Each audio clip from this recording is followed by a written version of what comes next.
Hello दोस्तों, चलिए आज का मिनी ब्लॉग शुरू करते हैं। तो आज गए हम खेत में पराल को सारने, सासू जी भी गई साथ में। और इसको हम हुई आटा बोलते हैं। इस पे पराल ज़्यादा आता है तो इसीलिए इसको ले जाते हैं। चलिए जैसे ही हम खेत की ओर गए तो यहाँ पे मिल गई कंडाली। और भाई जब ये कंडाली लगती है तो 1-2 दिन तक इसका झंझाट ऐसी रहता है।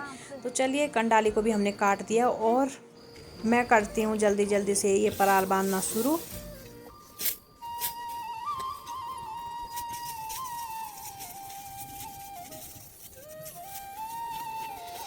चलिए जी, हमारा पराल भी बन गया है। इतना मैंने बांध दिया है, शायद 1-2 भारे हो ही जाएंगे। और सासू जी घास काट रही थी तो ऐसे में भाई काम जल्दी जल्दी से हो जाता है। ऊपर के खेत में भी बांधना है अभी, तो मैंने सोचा वो कल ही कर पाएंगे, देखते हैं क्या होता है। चलिए 6 भी बजने वाले थे, अंधेरा होने वाला है तो निपटाते हैं जल्दी जल्दी।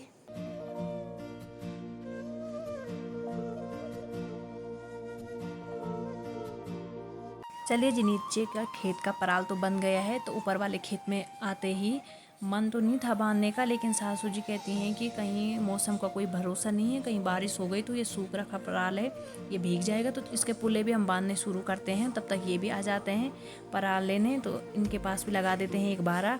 और फिर चलिए काम भी हो जाता है और फिर ये पुल्ले भी बन जाते हैं। और फिर हम एक एक बारा हम खुद भी कर देते हैं। तो फिर चलते हैं हम घर की ओर। Thank you.